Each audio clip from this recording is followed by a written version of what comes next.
Welcome to the Rude Dog Show. I'm your humble and gracious host. Good afternoon, everybody. I am Rudy Reyes. I am back live right here on the Two Live Stews Radio Network.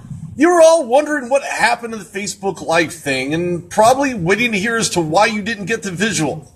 It's a shame, I know, but simply put, the app just wasn't working. You know what it's like when you have to uninstall something and make it work again after reinstalling it. Anyway, I'm back. You can have the same question as your mind as to who did and who did not perform. Speaking of performance or applications that keep us wanting to perform at our best, and we rely so much on technology nowadays, and NFL teams rely so much on players and their ability to do their absolute best on the field on any given Sunday. And yesterday, or rather the day before that, we discussed those teams who did not only do just that, but convincingly set their sights on a long-term plan to win their respective divisions. Some teams disappointed fans with lackluster play and weren't even a blip on the radar or a fly on the wall. And of course, the fly could probably receive more catches than some of the players that we're going to talk about here today. I'm live on the Two Live Stews Radio Network. I am also at Facebook Live. Don't forget, this podcast will be put on the RudeDogShow.com, so make sure you check it out. We're going to have a great show today, so thank you for tuning in. I appreciate your listenership. And I've dubbed that a new word. I'm going to continue using that because it just makes sense. This is not a for-long league, and some teams are finding a way to bounce back from an abysmal game one, of course, week one in the NFL, and almost three phases, including the Colts, splitting reps between Jacoby Brissett and Scott Tolzien this week. Indianapolis Colts were too busy stepping in their own way against the Rams on Sunday with not only quarterback play but execution.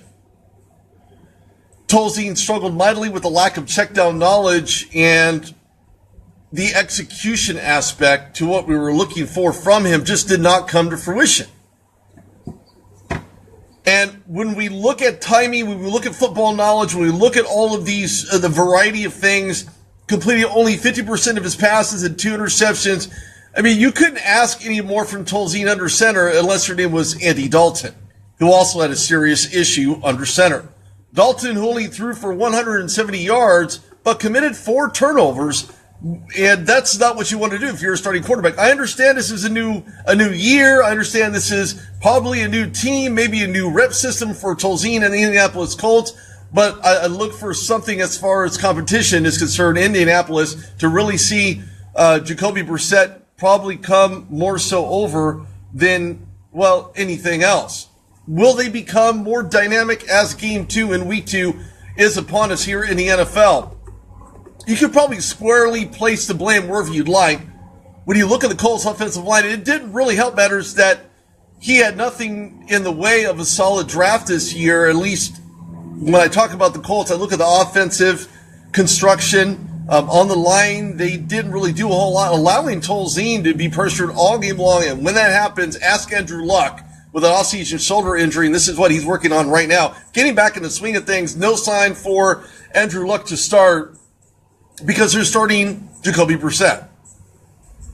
You know you're in for a long day when you have Jacoby Brissett and Scott Tolzien taking reps, sharing those reps, not allowing guys like Andrew Luck to be part of even remotely part of the conversation. Last thing I knew, he's going to be possibly available sometime in October. Nobody knows. We're going to find out exactly what's going on with the Indianapolis Colts. Look, I'm not saying that the Los Angeles Rams are a defensive juggernaut, at least not yet in this season. Thank you, everybody, for tuning in. I'm in the chat room. I'm live on Spreaker, live on Facebook.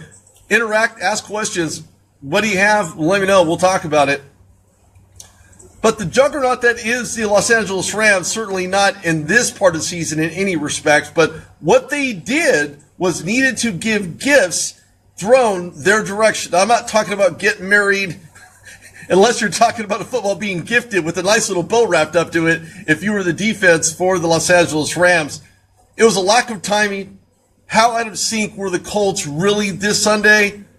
Well, the score was in of itself, it was 40-something to 6, so not something that the Colts certainly want to happen again. And I look at the Indianapolis Colts, I think, man, what a mess. What an absolute mess for the Colts to be in right now, especially when you don't have a guaranteed starter taking over under center, especially this upcoming Sunday.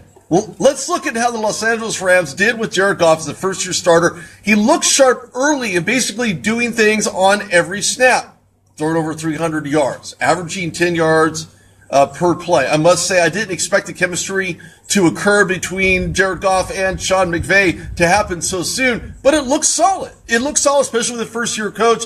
Most of the time, coaches that have been in the system, been in the NFL, find themselves battling with the quarterback that they either had something to do with drafting or inherited a situation where they have a great quarterback, but it's really about the connectivity. It's about what they do to build the dichotomy, build the relationship, and I think that's something that they have there in Los Angeles.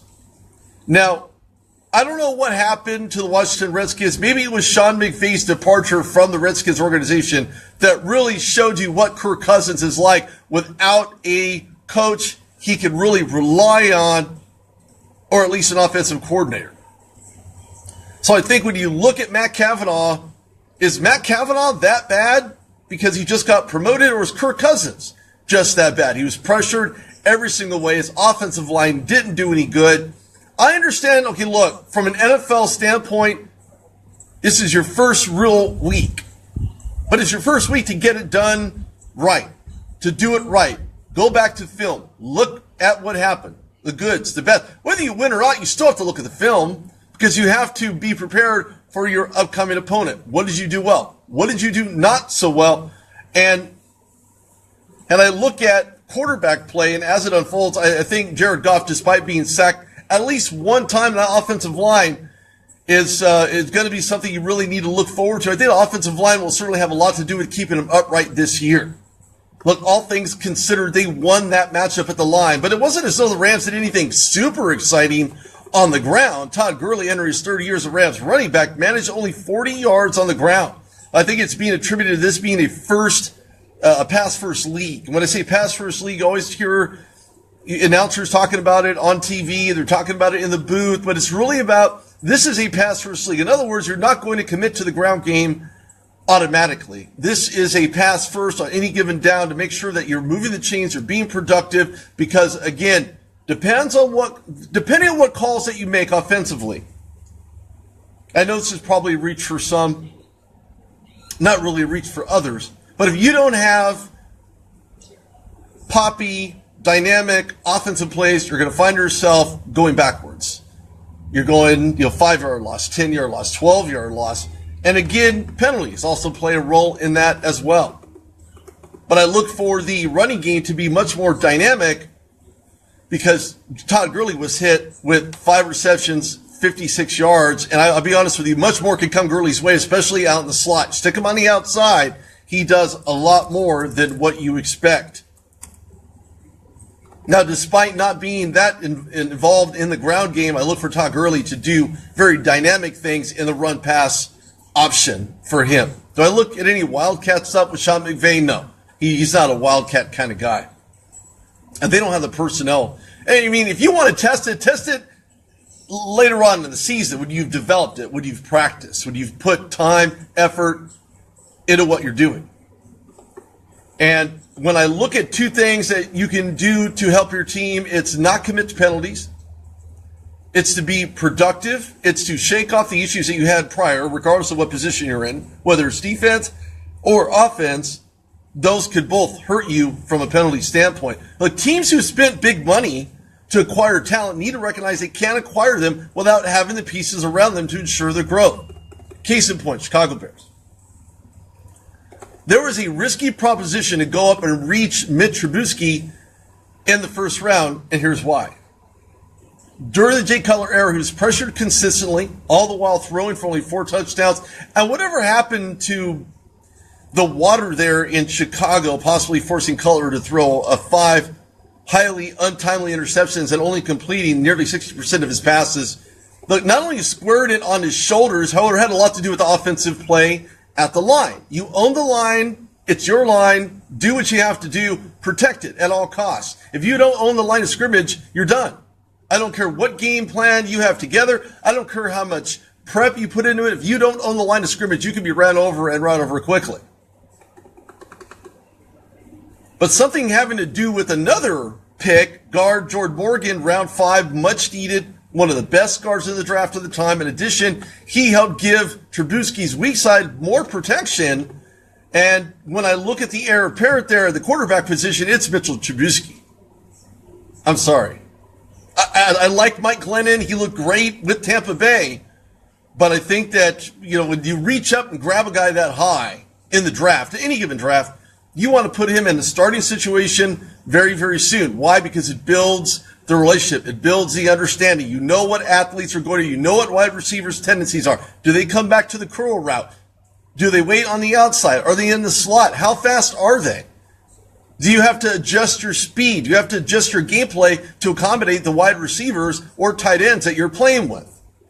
You know your weaknesses if you're a quarterback on that line. Is a tackle the problem? Is a guard the problem? You address those problems real time to your offensive coordinator and head coach. Why? Because they can make the adjustments. They can get somebody in there who can certainly do a better job perhaps, or maybe as an insertion to say, you know what, you're not doing your job. Let me put somebody else in there that could get the job done. But I think that's one of the reasons, and it was a weak spot, and that was on the weak side of Jay Cutler. That's what forced him out of the pocket. Not a great quarterback on the run, Jay Cutler, but the difference between him and Trubisky is that Trubisky is. There's a cleaner pocket to throw from. He knows what he's doing with the ball. You see him outside. There was a jet sweep. He knows where he's going, and he looks so good doing it. But I think once you insert a guy such as Morgan, you're allowing more pressure from the weak side, which could easily have rattled another quarterback not named Mitchell Trubisky. But I'll be honest with you, when I look at injured reserve and I look at that sometimes it's a little bit longer list than you'd like, but with Morgan on it doesn't mean he's going to be on it forever. It's just a temporary move. It's a temporary situation. And I suspect that Morgan will be inserted much sooner in this offensive line. And I think that they'll pair that along with Mitch Trubisky in order to find out what not only is Morgan made of after coming back from the injured reserve list, but to see more of Mitch Trubisky, what he's capable of doing. He understands the checkdowns. He understands his progressions. He can get outside the pocket and really make things happen. That's who he is. He did it in North Carolina, and he's doing it at least in the preseason for the Chicago Bears. But when I look at Trubisky, and it wouldn't surprise me one bit. I mean, you look at John Fox. John Fox has made those moves, and sometimes probably needed to do it a lot sooner than he actually did, especially with Jay Cutler when he was there with him. But it would surprise me to see someone as unprecedented as John Fox is, and unprecedented moves that he does maintain to himself. And he really has a battle with this because, look, Mike Leonard looked great in preseason, but I think Mitchell Trubisky looked a little bit better. But I wanted to give a guy like Mike Lennon the opportunity to come insert himself into the offensive line to make himself feel comfortable. More confidence is made when you're on the field, you're able to make the throws, you get those first downs, you keep the chains moving, you keep the momentum working, and I think that's one of the reasons why John Fox started Mike Glennon, obviously other than the fact that Mitchell Trubisky is a rookie heading into 2017. But like I said before, you need to make sure that you get your money's worth drafting guy, and of course I was shocked, and that's consistently being downplayed as to what the shock value was of them going up to get Mitch Trubisky. Honestly, I was shocked, but more shocking and obviously entertaining, because I definitely am entertained when I see Mitch Trubisky play. Yes, a quarterback with quarterback play, knows how to get out of the pocket, knows when to get rid of the ball. He almost looks like a veteran out there in some respects. I'm not going to try to float him up any more than what he already is, but when I look at Trubisky and I look at his play, I look at his mentality, I look at the decision-making processes, I look at his release time, I look at all those things, because those are the attributes that you want in a quarterback. Why they drafted him so high? Well, you see the numbers. He's definitely not he's not to be taken lightly. I can tell you that right now. But he was a pure delight to see him take those snaps and throwing passes, well, like a pro. And rookies don't typically have the constitution to sit inside of the pocket. And if there was a measuring stick for Trubisky, he basically blew it apart in a million pieces. But he made throws look like a veteran on the rollouts and somewhat untimely, but ultimately he did it the way he did it, the way he knows how to play. He's been, playing football since he was a young kid. But I believe that he had easily won the quarterback competition in training camp, But again, preseason is the testing and proving ground for seasoned veterans and rookies to test their abilities to perform at the highest levels. It reminds me of going back to Tyrone Carter. I spoke to Tyrone Carter. He said, look, it's not getting there. It's retaining that position. It's being in that position and staying there to a point where not only you feel comfortable, but you're able to really make the plays that you need to when they're asking you, knowing in advance because of all the repetition that you've had in training camp to make those plays and to make them effective. Overall, I question the Bears' offensive consistently to not only keep Trubisky upright, but allow him to showcase his skill set. They did it in preseason, minus the exotic blitz packages from, obvious and alternate defensive coordinators. I think if the Bears can consistently keep Glennon and or Trubisky upright all season long, this team can exceed their own expectations for 2017. Right now, Mike Glennon and the Bears find themselves in a 0-1 hole. But the position is an uphill battle as they face the Tampa Bay Buccaneers. Mike Glennon gets to face his last year team that he was with. Didn't look very good on that Tampa line because Tampa Bay's front line was not very good. They didn't play very well. They're talented, yes, but they didn't play very well. That's one of the reasons why Mike Glennon hit the dirt more often than Jameis Winston. Jameis Winston is a mobile quarterback. That's what they need at Tampa Bay, and that's exactly what they have in Jameis Winston. But Mike Glennon being a pocket passer, you couldn't find a better situation for Mike Glennon there. I don't believe that it was something that any other team was really looking at him for. They weren't really trying to find a Mike Glennon type of quarterback. I mean, when you look at Mike Glennon, you think to yourself, he reminds you of a Sam Bradford-esque with a very, funny look on his face. Not to suggest that they're weird looking, but just he has something about his persona. You look at the outside, you think, well, is he any good? Is he, solid? Obviously solid enough to stay and be in the NFL starting for the Chicago Bears. But Mike Glennon gets to face his own team for the first time since last year. Buccaneers plan to test the front seven of the Bears early and often. Not to mention forcing Glennon out of the pocket, which he isn't exactly stellar doing, but once you get him out of a comfort zone, he has tendencies to make the mistakes throwing on the run. But Trubisky could be the eventual quarterback. Glennon has looked decent so far, throwing for 1 touchdown, 213 yards. But to Glennon's credit, by knowing how to run the offense and the chemistry that he has with that offensive line certainly makes him a very formidable foe, at least in the quarterback position, to make a determination whether or not he's going to stay or he's going to go. Should he stay or should he go? And your time is short-lived in the NFL anyway, much less any team. If you don't know how to take control, it must be an innate factor. It must be. Overall, the NFC has the making of being one of the best divisions within the NFL. 3 out of 4 teams in the NFC North have a winning record, but the Chicago Bears are 0-1. I look for them to right this ship soon, but face an extremely stiff challenge from the Buccaneers this Sunday. Look, it's really hard to go against, speaking of the Packers, really hard to go against a guy, by the name of Aaron Rodgers, who led his team with a victory and possesses a variety of weapons he has at his disposal, including his go-to guy he just acquired this year, wideout Jordy Nelson, who himself managed to pull in a touchdown under 7 receptions and 79 yards. Rodgers himself had a decent game despite some early miscues, going 42-28, 311 yards and a touchdown. And they faced a very formidable foe and defensive line, the Seattle Seahawks, who were able to really get the pressure on Aaron Rodgers. But again, we're talking about Aaron Rodgers. The guy's been there, done that, knows how to understand the pressure, getting rid of the ball in a timely manner, and just making himself look very, very good on Sundays, and managed to get a win at home. So good for him, good for the Packers, and good for the NFC North. And you know what? In all fairness, it's good to see Jordy Nelson so far doing what he does best, helping his team win, especially when you consider that the Packers are 9 for 16 on third down conversions in Game 1 versus the Seahawks.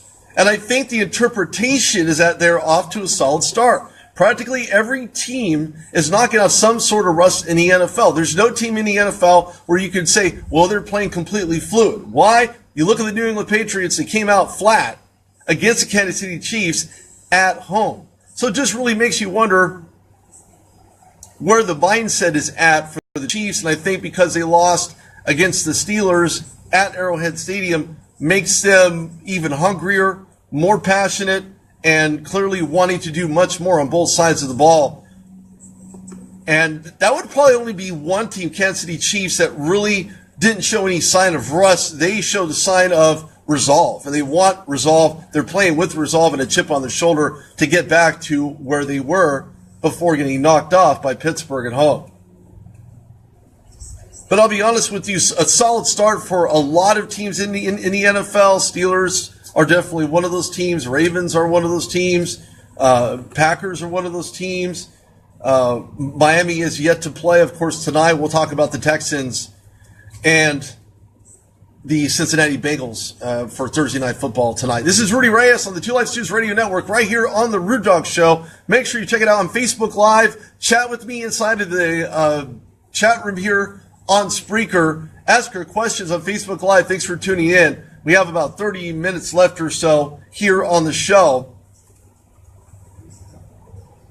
You can see the self-inflicted wounds as teams try to hurt themselves, and it's not intentional, it's unintentional because of penalties, holds, face masks, things of that nature. Some of it inadvertent, some of it they're trying to sell to where they don't want to recognize a referee pulling them off to say, you know what, no, this is not good. This is not what you want to do, especially if you're trying to prevent on defense and your corners are hurting you or your safeties are hurting you because of poor play. Most of you will probably sit and watch tonight's matchup Thursday night on a very short week as the Houston Texans attempt to rope the Cincinnati Bengals into submission. This is a must-win for the Bengals and the Texans, but only one will come out victorious. I think the Bengals really stymied themselves by the hands of Andy Dalton and poor offensive play overall. Look, I don't know what's worse here. Watching interceptions or continuing to see what the Bengals front office sees in Marvin Lewis. And to believe that he can have his players bind into what he's selling is probably some swampland I have for you in Arizona I can sell. But they stumble year after painstaking year, and it just makes you wonder, just to end up on the short end with the shortest straw clearly visible in their hands, sitting in the locker room wondering, well, are we going to get past where we thought we should have been, where we could be? And that's exactly where they're at right now, starting 0-1 with extremely poor offensive line play, poor quarterback play, defense not giving it up as he just re-signed Vontaze Burfict to a 3-year deal. Certainly was no spark to them whatsoever. But anybody can see, or at least by now anyway, that this could very well be nearing the end for Marvin Lewis or the end of the line unless you're the Bengals. Because there's no continual theme if you're in the Bengals organization. The change you don't make now can be more painful than the change you decide to make. Meaning that in the interpretation, oh, don't get me started on AZ. Andy, you're more than welcome to call in. We could talk about Arizona, or lack thereof in Arizona. That's certainly not a problem. You know the number. You can call in, Andy. The biggest question in tonight's game against the Texans is their ability to create offensive play and get the much-needed first downs. Look, they do have a sub. Oh, yeah, funny. You know the number. You called it. Same number. Biggest question tonight's game against the Texans is their ability to be creative offensively. They needed to get the first downs, and they didn't. They do have sub packages that will enable conversions on third down, but they didn't do it. They didn't convert on third down. Do they want to convert on third down? Well, of course they do. They wouldn't be on the field unless they wanted to be constructive. That's ridiculous. Whether it's third down situation, a third and short, third and long, I look to see much more and more solid, consistent quarterback play from Andy Dalton and the Cincinnati Bengals. Period. End of story. End of story. Because as this season starts to wind up, it could be on the way down for guys like Marvin Lewis, Andy Dalton. Could there be a cleansing of the Bengals? Maybe. But where's the running game? Where did the running game go?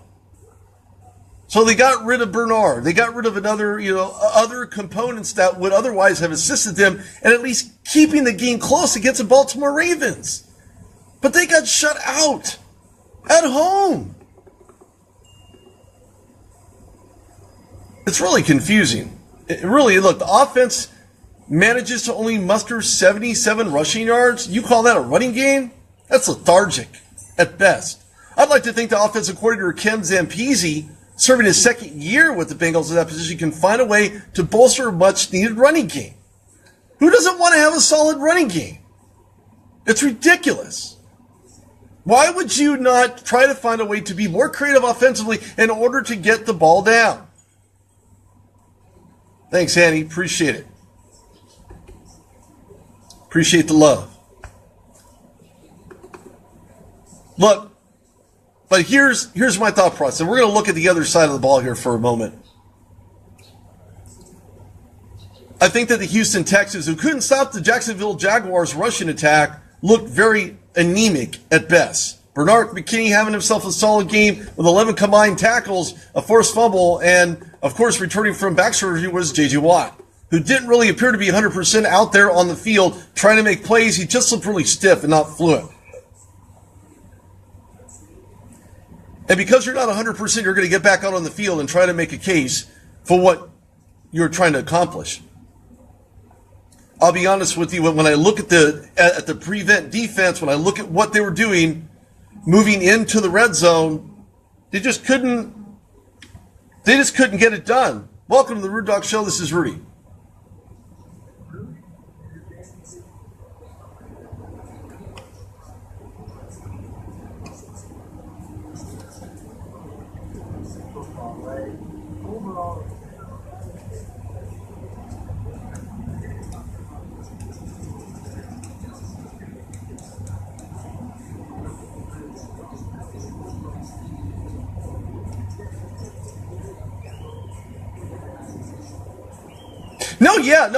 I completely agree with that, and here's why. I'll give you a good example. Of course, the team that I follow, the Pittsburgh Steelers. They came out away from home, and they were able to really play very anemically. Again, more anemia to spread around the NFL, but in the AFC North more specifically, there wasn't great offensive play there for Ben Roethlisberger to anybody else not named Antonio Brown, except for being in the red zone. They did go 2 for 2 in the red zone. Steelers finding a way, Ben Roethlisberger getting it to Jesse James. But overall, the fluidity from Le'Veon Bell, being able to get guys like Martavis Bryant, again, knocking the rust off Martavis Bryant's a special case on himself because now he's coming back from over a year-long stint of not playing any football in the NFL. But I think overall, when you look at the teams that should have won, we can start with New England. New England looked absolutely horrible. The lobs from Tom Brady, trying to get it to Gronkowski, trying to differentiate on that line, trying to get certain play calls, calling audibles. That stuff was rough. It was rough. Is it because he was 40 years old, Andy? Or do you think that this is just a one-game deal, and I know it's a long season, but is Tom Brady the real deal? Can he get back to what he did last year to win a Super Bowl?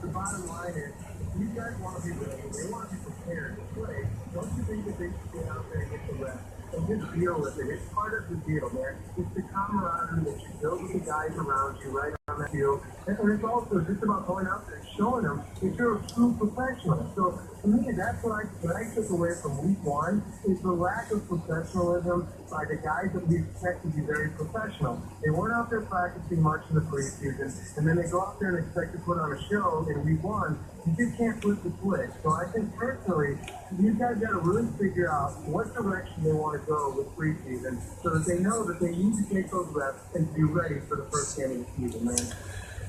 We were talking about unprofessionalism and the lackluster performances of all these various teams in the NFL. And you're right. You're right. You're absolutely right. The product that's out there on the field, if I was a fan, I'd want my money back.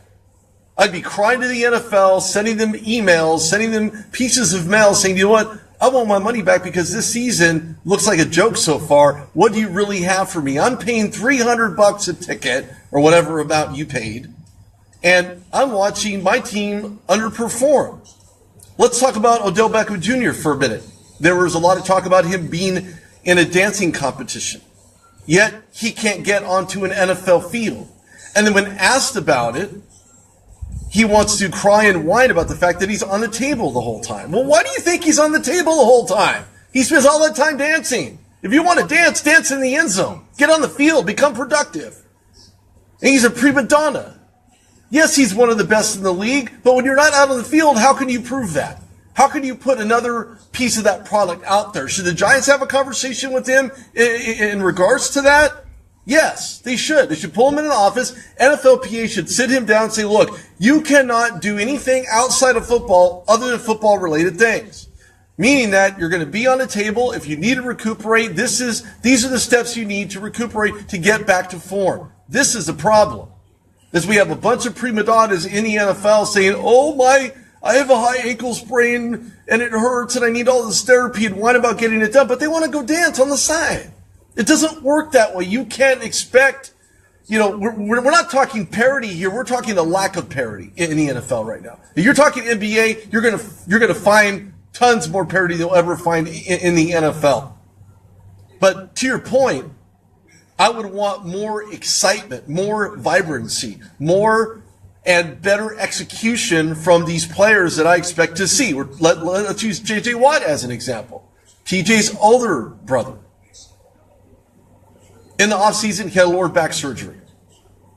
He looked... I don't disagree with anything you said. But when you look at it, man, it's just about it, right? You think about all the sports, it's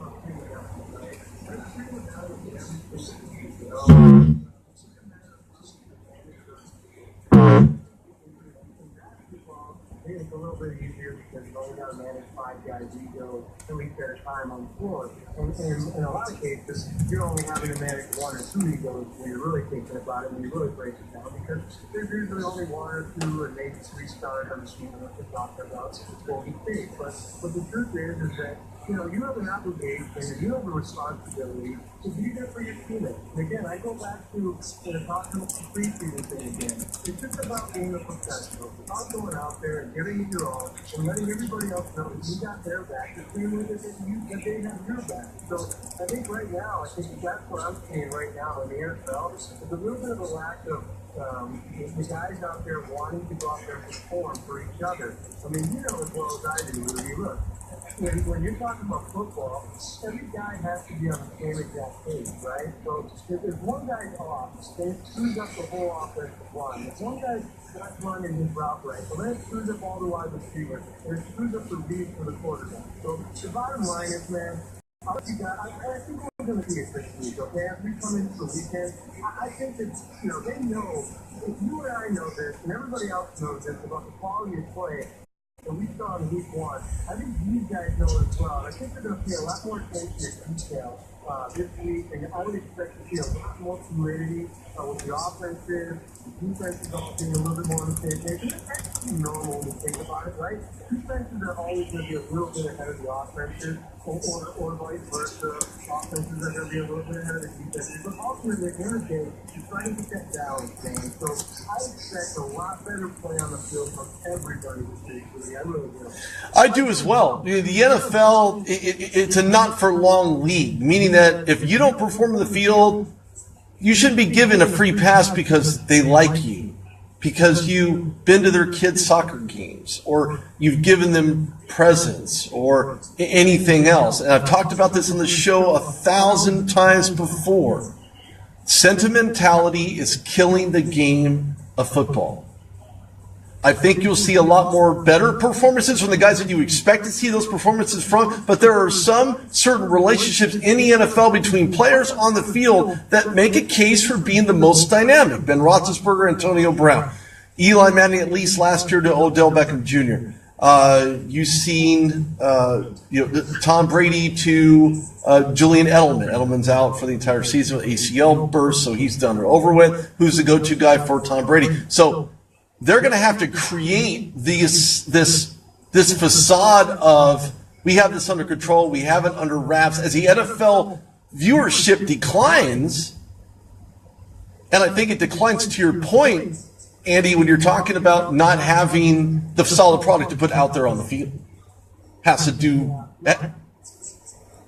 Yeah, no, man, I'm with you. Look, I want to ask you your thoughts on the game that's going on tonight with Texas and Cincinnati. I mean, look, everybody's talking about Andy Dalton taking a little bit of a step back, right? But ultimately, bro, this is a great opportunity to start Washington. Let's be honest. His first opportunity to play and started the starters of the game and get to do it on the road. And in a lot of ways, man, I think that that's almost somewhat of a benefit to him because you don't have the home crowd that you're worried about performing for. You don't have to worry about the booze and all that because you're expected to get booze on the road, right? So who do you trust more tonight, Andy Dalton or Deshaun Watson? Well, interesting question. What you're doing is you're pairing a quarterback who had 3 interceptions, anemic, trying to move the chains. There's no running game. There's no nothing. To a rookie quarterback, Deshaun Watson, who looked absolutely fantastic at preseason when given the opportunity, given the reps. I think that the Texans are looking for a payback, being ran over and ran through by the Jacksonville Jaguars last Sunday. And I believe they're home. So they, again, have home field advantage. And in all fairness, it doesn't matter where they play. I think the Texans had a better record away from home than they did at home last year.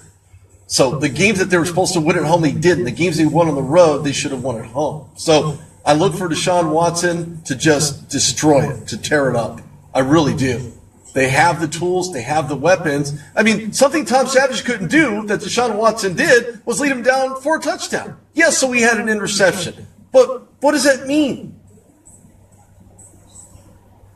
Does that mean... Who knows? Who knows what that means? Let me ask you this, because I heard you talking a little bit about Marvin Lewis and Andy Dalton. Like in your humble opinion, man, do you think there's Marvin Lewis, if they don't make the playoffs, they got to fire the guy, don't they? Well, yeah, they have to. Because what they did was they took the monies they would have otherwise given Marvin Lewis and had given it to Vontaze Burfict. Does Vontaze Burfict deserve that kind of money? And in one manner of speaking, yes, he does, because he's a dynamic player. He's hardcore. He plays hard, physical. Questionable in regards to how he plays it, yes. Injuring players along the way, yes, that's a problem. That's a huge problem. But he gets fined for that, so he pays. Does he sit out an entire year because he took somebody's knees out from underneath him and he'll never play in the NFL again? No. No, not at all. But Marvin Lewis should be in the conversation of a guy who's not only on the hot seat, but he shouldn't even have a job right now. Every time they want to talk about playoffs, well, that was last year, the year before that, the year before that, the year before that. But that has everything to do with what's going on now. Why he hasn't found the ability to create a winning mentality has a lot to say about his decision-making processes as to who's on the team, who stays on the team. Look, the head coach has tons of influence.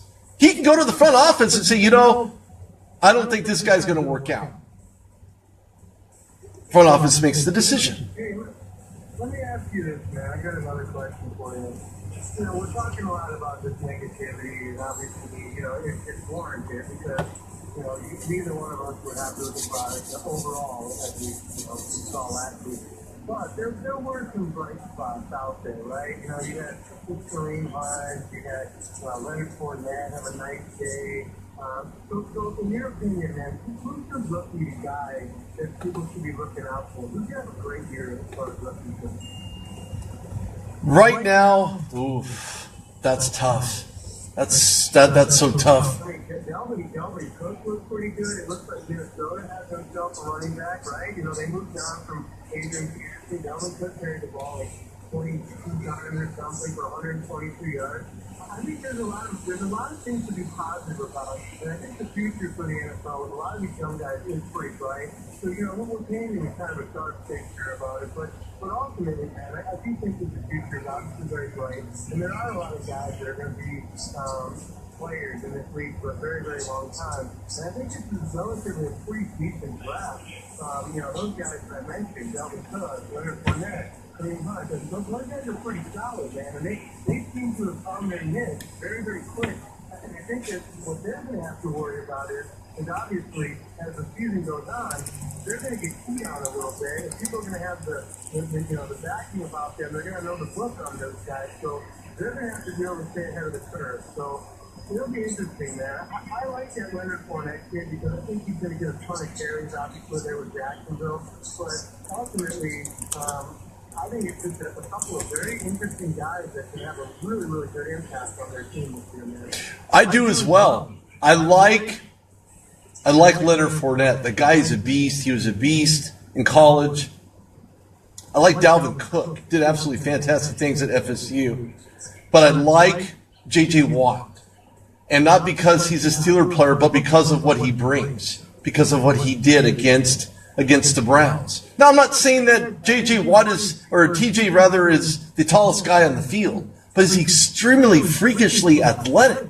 Did you see him pull that ball down into his arms and run it back 20 yards and then sack the quarterback? Yeah, man, I was going to say, dude, as far as it was, he obviously had a huge impact on that defensive side of the ball for Pittsburgh.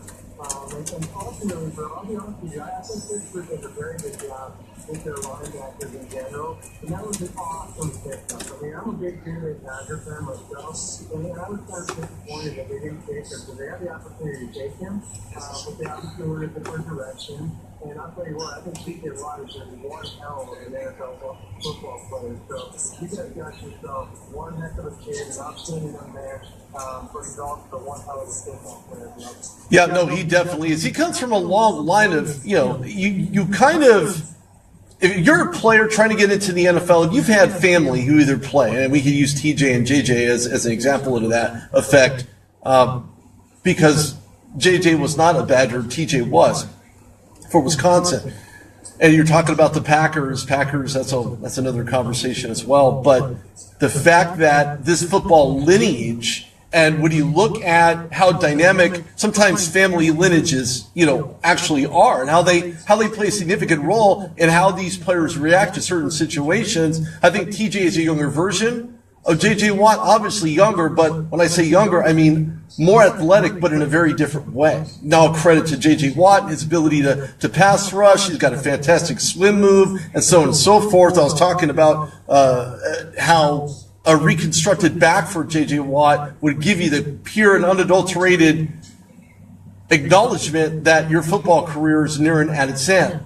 J.J. Watt's performance based on this year may indicate that or it may not. He only had one combined tackle the entire game. So, again, we're talking about rust and how to knock that off. I don't know if J.J. Watt will ever be the same after a reconstructed back, but I do know that his brother is a younger version. So I think lineage has a lot to do with the different types of athleticism that are displayed on an NFL field. If for some reason you have a brother, I don't even know right offhand, other than these two gentlemen, if there was a father and son combination playing in the NFL, or if there was two brothers playing in the NFL other than the Bennett's, right? One plays for Green Bay, the other one plays for Seattle, one on both sides of the ball. I think that's the only other combination I can think of. And we could certainly talk Packers as well, because Michael Bennett, on the opposite side of his brother, plays differently. Now, Michael Bennett, everybody knows this as well as I do. He was wrestled down in Las Vegas, Nevada, and they had him on the ground, handcuffed and all that stuff. But as far as being a player and being dynamic and being explosive, knowing that he is in that DB set for Seattle, I think you can speak to his brother on the other side of the ball against the Green Bay Packers, right? So he's playing in the slot, just tearing people apart, but they play very differently. Even though it's defense and offense, they both play very differently and have a different set of athleticism as a part of who they are individually. So is there a balancing act? Do you see the mano y mano, and I mean that literally, any one player being better than the other between TJ and JJ? Obviously a huge amount of years between them, which is not so much between the Bennett brothers in Seattle and Green Bay. That's an interesting comparison, man. I mean, obviously, the Bennett's play side of the ball. They talked about the Watts, and they're both on the defensive side of the ball. But again, like you said, different positions, different skill set, if you will. And ultimately, Martell's Bennett, what he does, if you ask me, is if he can help bolster an already pretty power-packed offense that the Green Bay Packers have, it's just another option for Aaron Rodgers to throw to. And if you saw last week, I mean, he did have one big play. They needed to get a first down, and they did go to Martell's Bennett. He had a really, really nice attacking run. I mean, on a little bit of my own note, I do have 3 Green Bay Packers on my fantasy football team. One being Aaron Rodgers, one being Martellus Bennett, and then the other guy is Jordy Nelson. And the way I looked at it was, if each one of these guys is going to have their opportunity in this offense, I already know this because of the way that Aaron Rodgers distributes the ball. So many different players all the time, right? So I knew in my head, hey, if I can get a couple of different combinations with Aaron Rodgers, I'm probably putting myself in a relatively good position. But ultimately, Martellus Bennett can block, Martellus Bennett can, go out for passes. And you saw him get a little bit nasty when he didn't like a hit that somebody put on Aaron Rodgers last week. He went up and he got right in the face. So I think that's another cool aspect of Martellus Bennett. You know that Martellus Bennett has your back, man. So ultimately, I think that it's an interesting comparison. But the Bennett brothers, it's tough to compare because obviously one of the defensive end and one the other guy is a guy that's running offensive pass routes to be tight end. So I think it's just cool in general that those two guys were able to compete against each other. You saw the love that they have for each other, but ultimately at the end of the day, man, you're out there and you're trying to compete, you're trying to win a football game, and I think that what's kind of cool is that they put that away for the game, right? There's no love or anything like that. But after the game, I saw them hugging, I saw them talking to each other, and they went back to being brothers. So I think it's cool to be able to separate the two as well. I like those guys. They're very complimentary of one another. They're talking about how both Michael and Martellus will look out for each other because they don't want each other injured. They don't want either one of them injured, which I think is an interesting dynamic. Steelers take on the Texans on Christmas Day. So you'll see JJ versus TJ, both defensive minded, of course. But I think that there's a certain type of camaraderie, even though you're brothers. I have a brother, right? But he doesn't do broadcasting. I'm not competing with him, or he's not at another station, talking about how he's doing X, Y, and Z and ABC. He's in a whole other field unto his own. But when you talk about the type of camaraderie, the type of connection, things of that nature, sure. Did I ever want somebody wanting to play with me along defense or offense, or having another show person like having a co-host, and having a show with our? Of course I do. But the bottom line is this: is that when you look at these guys, when you look at their play, when you look at their mentality, their work ethic, very similar in nature. When I looked at Let's talk about the defensive side of the ball for the Packers, because I've really seen a very defensive struggle on both sides. And what I mean by struggle is they were struggling to allow the other team do anything offensively against them, whether it's the pass or the run or anything else for that matter. But somehow, some way, there were some corrections made with Aaron Rodgers, getting into Jordy Nelson. You have Jeff Janis back there. I had the pleasure of interviewing him. What a great story he is, Division II guy. But so many things started to click for the Packers offensively that made it even easier. It took the pressure off, which is idealistically what you're looking for, right? If you're on the field and you're executing on the offensive side of the ball, you're looking for the defense to really make the stops on key third downs, second downs, put them long, put them second and 25, first and 15. helped them commit the penalties unto themselves. And I think Seattle had a really hard time trying to make those corrections defensively against Aaron Rodgers. On the other hand, defensively for the Packers, you look like you look at Matthews, right? So you have Matthews on the pressure. You have Daniels also applying the pressure as well. I had a chance to meet Mike Daniels, great guy by the way. But these guys were the staple. Mike Daniels is a staple on that line, other than Matthews. So when you look at the Packers overall, their product didn't develop until the third and fourth quarter. So we were talking about products earlier, the NFL trying to put these guys on the map. But I think it's more of a team play to want to create those dynamics, wanting to be on the field, wanting to perform. Using Odell Beckham as an example of not wanting to perform. Yeah, you're talking about that defense, Mike Daniels, what can you say about that kid? Defensive tackle, 310-some guy, been in the league for 6 years, coming out of Iowa. And obviously just a very, very tough force to move around, and he was definitely controlling a lot of what was going on the field. They brought in veteran Amari Brooks from San Francisco 49ers.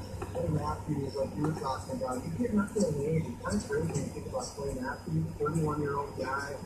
They know how to get after the quarterback. But usually, week in and week out, they're going to double season. So that's going to open up things for other guys. So, I expect, Odom to play well, Lowry to play well, Clark to play well. You got to just see a very, very good effort from everybody.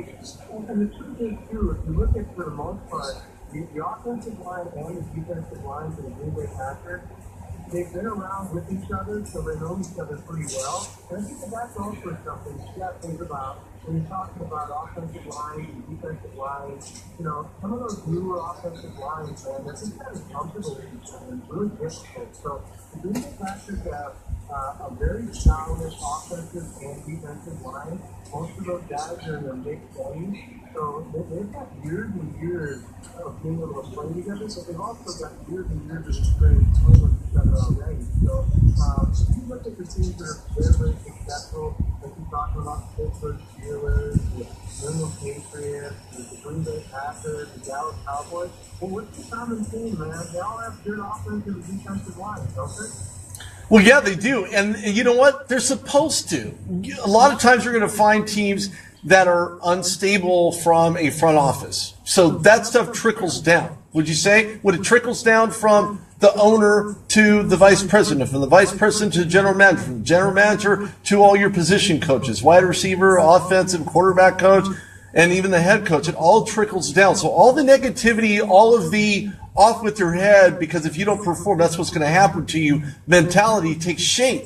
So then your attitude, your desire, your passion to win becomes diminished because of all that negativity. We're talking about Pittsburgh. They've only had 4 head coaches in the last 60, 70 years. So it's proven tenure to that point. And of course, Lombardi comes, the Vince Lombardi trophy was for former head coach, Hall of Fame, Vince Lombardi himself. So again, organizations that had that type of resilience, because it has a strong foundation. Everything that doesn't have a strong foundation is going to sink, right? So we had the Baltimore Ravens who were imploding last year. Cleveland Browns, when aren't they imploding?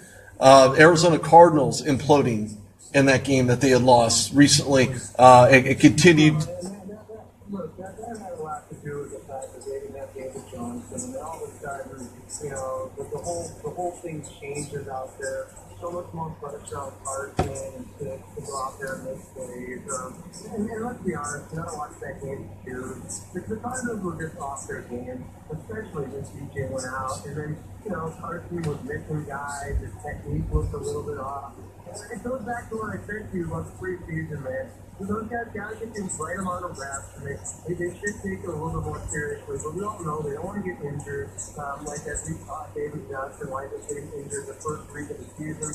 He's going to be out 2 to 3 months for the Arizona Cardinals, and that's going to make things really difficult for them. They're now a running back by committee, and getting back to the Green Bay Packers, they're somewhat the same way when you talk about their running back situation.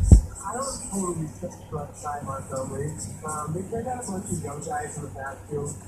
So ultimately, that's going to be interesting to watch how that develops throughout the season. But, the Cardinals, man, they've got their fair share of problems. I think they were right in the fact in general. They didn't have a lot of depth to start with. So now you're going to give guys like Rudy Williams, Elijah Penny, and other guys some opportunities to go out there and make plays. Andre Ellington and other guys. But for the most part, all he does is take balls out of the backfield. So, it's going to be very important for the Cardinals not to be very predictable in offense. I think that ultimately is how you can keep teams off balance if you have a solid running game.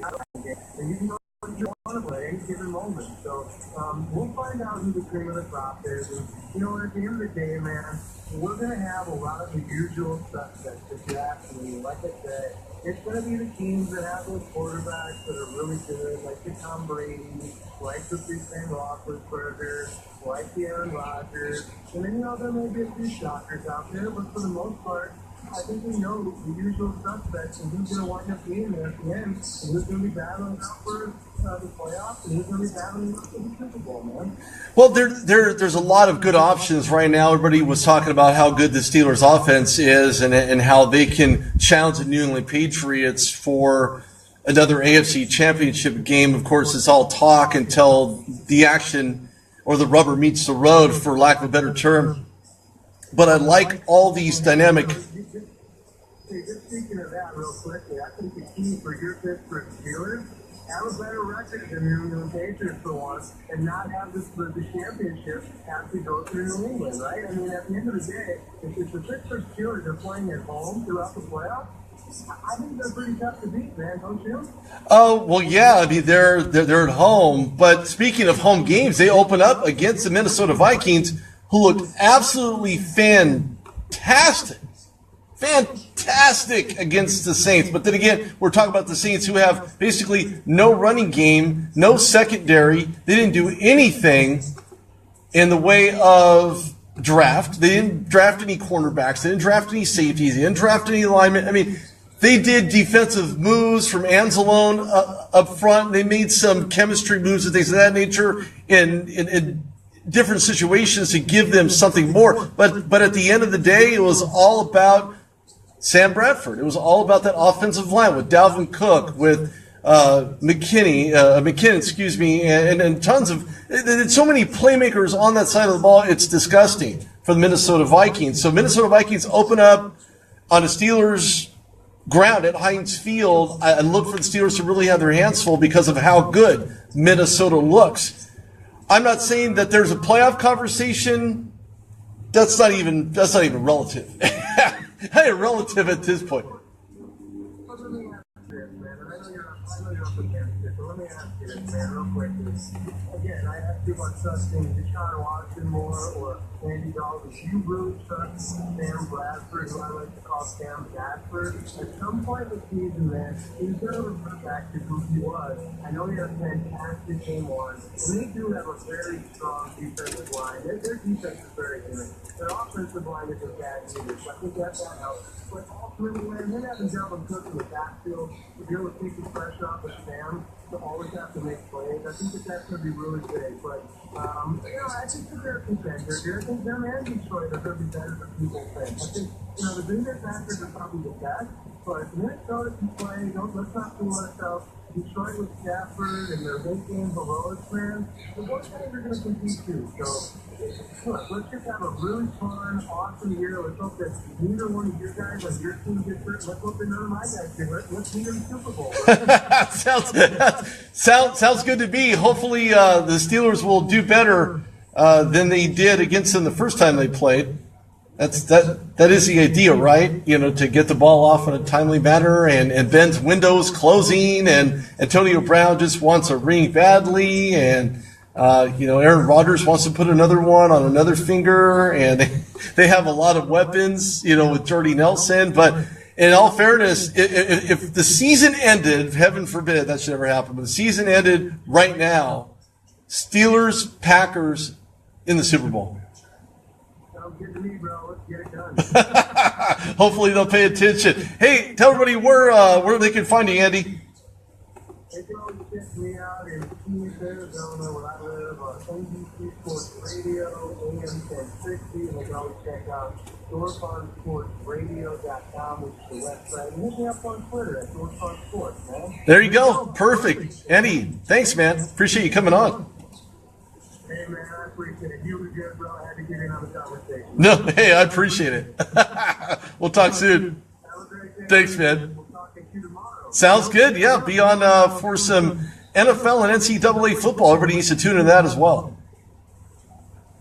Absolutely, my friend. Have a great day. You too, man. We'll talk soon. Thanks. Yeah, that was Andy Dorff, man. What a great show. Anyway, my time is up. I'm out. Have a great day. Thanks for tuning in. This is Rudy Reyes on the Rude Dog Show on the Two Life Stews Radio Network. Make sure you tune in. This will be a podcast posted on the site.